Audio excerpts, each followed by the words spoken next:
তখন দেখেছিলাম একটা মন। সেই মনটা কি? সে মনটা যে আমাদের পকেটে তখন খুব একটা বেশি পয়সা করে থাকতো না। তো ওই সময় রাজু, দাদা আমি কিন্তু খাবো প্রতিদিনই, দাদা আমি কিন্তু খাওয়াবো, তো খাবো। রাজু ওই রকম পয়সা করে দিকে তো আক্কা করতো না কোনোদিনই। আর হৃদয়টা ছিল অনেক গভীর, গভীর গোপন এবং একটা উদারমুক্ত আকাশের মতো। সেই উদারমুক্ত আকাশের মনটা রাজুর ছিল, আর তার সঙ্গে ছিল স্বপ্ন দেখার চোখ। সেই স্বপ্নটা কি ভালো ছবি দেখতে দেখতে, আচ্ছা আমরা এরকম একটা ছবি করতে পারি না, আমরা এরকম একটা ছবি বানাতে পারি না, আমাদের কি কিছুই প্রত্যয় নেই এইরকম একটা ভালো কিছু করার।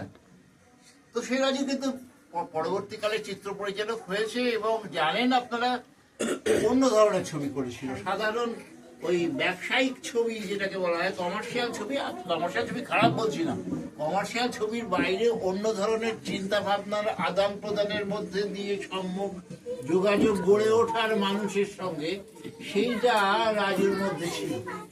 সেই রাজু কিন্তু, আমি কি রাজুকে এক ধারায় চিহ্নিত করবো না এই কারণে